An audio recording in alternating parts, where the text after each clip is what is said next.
अतीक अंसारी और आप देख रहे हैं स्मार्ट न्यूज इंडिया। वो अपने पास रखें अपने सूरजों का हिसाब, वो अपने पास रखें अपने सूरजों का हिसाब, मुझे तो आखिरी घर तक दिया जलाना है। जी हाँ, इसी सोच को जिंदा रखते हुए डॉक्टर जैड खान आज हमारे साथ हैं, जिन्होंने एक लंबे अरसे से राजनीतिक जीवन को जिया है और करीब 14 साल की उम्र से राजनीति में कांग्रेस पार्टी के लिए कार्य करते रहे हैं। एक अहम बात आपको बता दूं कि ये एक छोटे से गांव खनागौटिया बंडिया से के मूल निवासी हैं और इन्होंने अपने गांव में रहते हुए एक 8वीं तक स्कूल की स्थापना की और उस गांव और आसपास के गांव को बेहतर एजुकेशन देने के लिए तत्पर रहे और आज वो स्कूल इनका इंटर कॉलेज में तब्दील हो चुका है। कांग्रेस पार्टी के विभिन्न पदों में रहकर इन्होंने क्षेत्र के लोगों के लिए काम किया है और 2022 के विधानसभा को चुनाव को देखते हुए इन्होंने 120 भोजपुरा विधानसभा से कांग्रेस पार्टी के टिकट के लिए आवेदन किया है। आज हम जैड खान साहब से जानेंगे कि इनकी चुनावी तैयारियां क्या हैं, इनके मुद्दे क्या हैं। जैड खान साहब का स्मार्ट न्यूज इंडिया में स्वागत करता हूं। आपका बहुत बहुत स्वागत है स्मार्ट न्यूज। स्वागत है। मैं स्मार्ट न्यूज इंडिया का हार्दिक अभिनंदन करता हूं, स्वागत करता हूं। अपना तो काम है जलाते चलो चिराग, अपना तो काम है जलाते चलो चिराग, रास्ते में दो चाहे दुश्मन का घर मिले। हम चिराग जलाने निकले हैं, चाहे दुश्मन का घर मिले चाहे दोस्त का घर मिले। आपने अपने राजनीतिक जीवन की शुरुआत कैसे की? एक गांव में रहते हैं आप, मतलब एक छोटा सा गांव जिसको लोग शहर में बहुत मुश्किल से जानते होंगे, आपने कैसे उस गांव से निकलकर शुरुआत की? देखिए, गांव तो छोटा है और गांव नहीं, वो बंडिया रकबे का एक मोहल्ला है खनागौटिया। लेकिन मैं जिस वार्ड में मेरा गांव आता है उस वार्ड की एक खूबसूरत ये रही है, एक अजीजपन ये रहा है, हमारे वार्ड से जब से देश आज़ाद हुआ है तब से आज तक संसद में हमारे वार्ड का बंदा कोई ना कोई बैठा है। हमारे वार्ड में टोयलिया आती है, खनागौटिया, बंडिया, मथुरापुर। बात रही एक गांव से जीवन की, आज तक जितने भी उच्च लेवल के लीडर नेता बने हैं, प्रधानमंत्री से लेकर राष्ट्रपति तक, मुख्यमंत्री तक, वो सब गांव से ही आए हैं। और गांव के जो निवासी होते हैं, गांव में जो पैदा होते हैं, उन्हें सारे कदम चलने का एक ज्ञान होता है। मैं एक किसान के परिवार में पैदा हुआ, मेरे दादा किसान, मेरे फादर किसान, और मैं उस गांव में पढ़ता था। लोग अपने बच्चों को स्कूल नहीं भेजना चाहते, मुस्लिम समुदाय के लोग, और लड़कियों को बिल्कुल नहीं पढ़ाना चाहते थे। तो मैंने एक सपना देखा था बचपन में कि हमारे गांव में मुस्लिम जब पढ़े लिखे नहीं होते थे तो कहीं चिट्ठियां चलती थी, फ़ोन नहीं होते थे, तो चिट्ठी पढ़वाने के लिए जाते थे तो उनसे लोग 5 रुपए चिट्ठी पढ़ने के लेते थे और साथ में कहते थे कि पहले पैसे बाद पढ़ाई, इसमें ना है कोई लड़ाई। तो मुझे दर्द होता था कि एक 84 चिट्ठी अगर किसी की आती है और वो पढ़ लेके 5 रुपए व्यक्ति देता है, कि मैं एक दिन ऐसा करूंगा कि हर घर में चिट्ठी और अखबार पढ़ने वाला बच्चा पैदा करूंगा, अपना भाई और बहन जो चिट्ठी भी पढ़ सके और लिख भी सके, अखबार पढ़ सके। तो मैंने अपना स्नातक की पढ़ाई करने के बाद गांव के बच्चों को 95 से ट्यूशन पढ़ाना शुरू की और फिर सन 2000 में एक छोटे से स्कूल की स्थापना की और उसे 5वें तक की मान्यता कराई, 8वें तक चलाया। उसके बाद एक बहुत बड़ी जगह में, 4 बीघे की जगह में मैंने एक बिल्डिंग बनाई खनागौटिया में, और जिसके पास, मैंने कहा जिसके पास पैसा हो पढ़ने के लिए वो भी अपने बच्चों को भेजें और जिसके पास नहीं है वो नहीं भेजें, और कापी किताबें, ड्रेस ये हमने उपलब्ध कराए। और मेरे पिता जो थे उन्होंने मुझे एक आज़ादी दी कि बेटा कि समाज के लिए कुछ अच्छा करो। और उसी वार्ड से मैंने एक वार्ड अध्यक्ष, कांग्रेस पार्टी में वार्ड अध्यक्ष के पद से मैंने काम करना शुरू किया और मैं छात्र संघ का चुनाव लड़ा, जीता, और महानगर कांग्रेस कमेटी में महामंत्री रहा, कांग्रेस सेवा दल में जिलाध्यक्ष रहा, यूथ कांग्रेस में रहा, और हमारे सेवा दल जो है एक कांग्रेस की रीढ़ की हड्डी है, उसमें मैंने जिलाध्यक्ष से लेकर प्रदेश सचिव, प्रदेश संगठन मंत्री और पूर्व सांसद प्रतिनिधि, x representative member of parliament 25 Lok Sabha Bareilly रहा। और वर्तमान में मैं जो कांग्रेस की, हमारा एक है न्यू थिंकिंग न्यू वर्किंग विचार विभाग, जिसे कलम से चलाया जाता है, LIU की तरह काम करता है हमारा डिपार्टमेंट। एक छोटे से गांव से निकलकर कांग्रेस पार्टी के विभिन्न पदों में कार्य किया। भोजीपुरा विधानसभा क्षेत्र के लोगों की परेशानियों और उनके मुद्दों को कितना समझते हैं और उन्हें कैसे दूर करेंगे। 120 भोजीपुरा विधानसभा में हमारी भोजीपुरा विधानसभा की जनता को गुमराह करके आज तक जो विधायक बने हैं उन्हें जनता को उन्हें ठगा है। भोजीपुरा की जनता के सिर्फ कुछ ही मुद्दे हैं, शिक्षा, स्वास्थ्य और रोजगार और सड़कें। भोजीपुरा विधानसभा में शिक्षा का अभाव बिल्कुल नीचे स्तर पर है। सड़कें जो कांग्रेस सरकार में बनी थी वही सड़कें पुरानी चल रही हैं। चिकित्सा का आज तक किसी विधायक ने कोई कार्य नहीं किया। रोजगार के अवसर किसी ने नौजवानों को, युवाओं को नहीं दिया और जरी के कार्य भोजीपुरा विधानसभा में बहुत ज्यादा हैं और भोजीपुरा विधानसभा में नहीं, एक बरेली जरी नगरी के नाम से जानी जाती है। तो मैं भोजीपुरा विधानसभा में तो कार्य करूंगा, लेकिन जिला बरेली और उत्तर प्रदेश में भी हम अपने एनजीओ के माध्यम से गरीब लड़कियों की शादियां भी कराते हैं। और मेरा जो मुद्दा होगा, भोजीपुरा विधानसभा में प्रत्येक गांव में एक छोटा सा चिकित्सा केंद्र खुलवाऊंगा, जिससे कि वो गरीब आदमी जिसके पास पैसे नहीं होते हैं, वो अपना इलाज नहीं करा पाता है, तो वो उस चिकित्सा केंद्र पर जाए और फ्री में दवाई उपलब्ध करे। जिस तरीके से अगर भोजीपुरा विधानसभा की बात की जाए तो 4 लाख से ज्यादा मतदाता हैं, जिसमें मुस्लिम मतदाता भी एक बड़ी संख्या में हैं।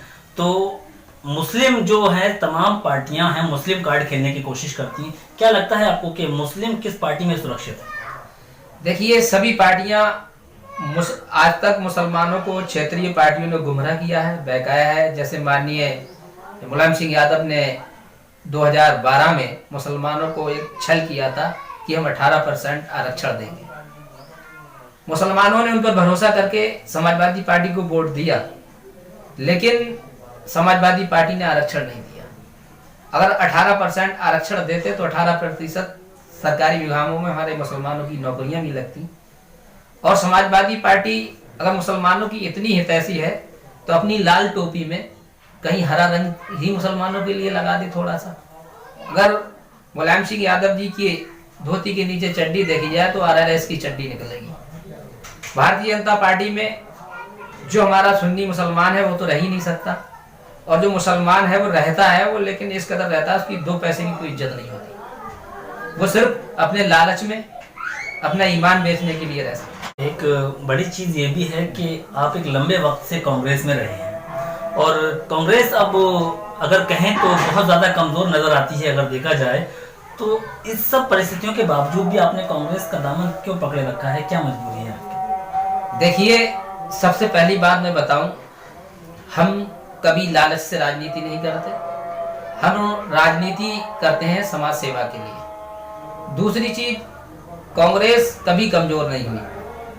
उत्तर प्रदेश में हम नहीं आए, राजस्थान में हमारी सरकार है, छत्तीसगढ़ में हमारी सरकार है, पंजाब में हमारी सरकार है, उत्तराखंड में भी हमारी सरकार रही। हमारी पार्टी राष्ट्रीय पार्टी है और हमने देश को 70 साल चलाया है और हम जमीनी स्तर पर काम करते हैं। कभी देश की, प्रदेश की, मंडल की, जिले की जनता से हम धोखाधड़ी नहीं करते। हम वो झूठे वादे नहीं करते जो हम कर नहीं पाए। जैसे जुमलेबाज प्रधानमंत्री जी ने कहा था 15 लाख आएंगे, अच्छे दिन आएंगे, मुझे आप 5 घंटे दे दीजिए, 50 दिन दे दीजिए, लात मार देना। सारी चीजें बीत गई जनता पर, लेकिन हमारे नेताओं ने कभी झूठा वादा नहीं किया। 2009 में किसानों का कर्जा माफी की बात की थी, हमने किसानों का कर्जा माफ किया था। और हम आज जो हमारी अखिल भारतीय कांग्रेस कमेटी की राष्ट्रीय महासचिव बहन प्रियंका गांधी वाड्रा जी, उत्तर प्रदेश कांग्रेस कमेटी की प्रभारी, जो हमारे घोषणा पत्र में है, हम किसानों का धान और गेहूं का 2500 समतल मूल्य देंगे, 400 रुपए गन्ने का मूल्य देंगे और इंटर पास लड़कियों के लिए, बच्चों के लिए हम एक स्मार्टफोन देंगे और स्नातक लड़कियों के लिए हम एक स्कूटी देंगे। और जो कोरोना पीड़ित परिवार हैं उनको 25-25 हजार रुपए देंगे और जरी का जो कार्य है उसको उठाएंगे, उसका इनपुट आउटपुट का एक्सपोर्ट करेंगे, फी फॉर लीफा, आयात और जो निर्यात होता है जरी को हम आगे देश में बढ़ाएंगे। तो इसके लिए हमारी पार्टी, हम उतना कहते हैं जितना कर पाए।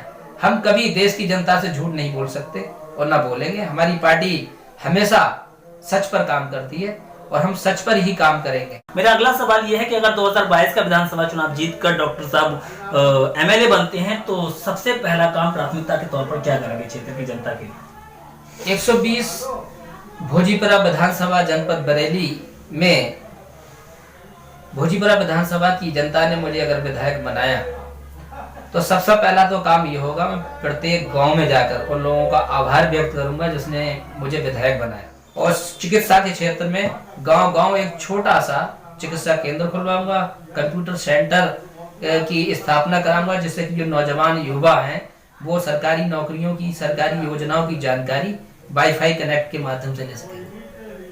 बड़ी बात है, बड़ा दावा है। अगर विधानसभा जीतकर एमएलए बनते हैं तो चिकित्सा, स्वास्थ्य, रोजगार, इन सब मुद्दों पर काम करेंगे और अच्छी सड़कें देने का काम करेंगे। हमारे माध्यम से आप जनता को क्या मैसेज देना चाहेंगे? मैं जनपद बरेली की 120 भोजीपरा विधानसभा और जनपद बरेली की जनता, मंडल की जनता, प्रदेश की जनता और देश की जनता से यही अपील करूंगा, किसी के बहकावे में ना आए।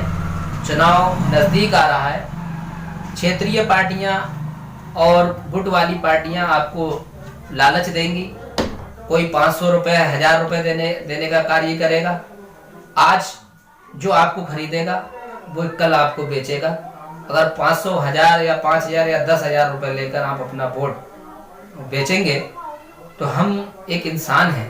हम 5000 या 10,000 या 2000 में हम बिक गए। किसी बाजार में आप गधा खरीदने जाओ तो वो भी 20 से 25,000 रुपए मिल रहा है, और वो वोटर जो 1000 या 2000, 5000, 10,000 में बिक जाता है, तो क्या उस इंसान की कीमत गधे से कम हो जाती है? तो आप इंसान हैं, आपका वोट अनमोल है, और अपने वोट का जो चुनाव है, जो अपना मत देने का अधिकार, जो आपका वोट है, उस व्यक्ति को, उस पार्टी को दे जो देश के लिए, प्रदेश के लिए, मंडल के लिए और जिले के लिए और विधानसभा के लिए।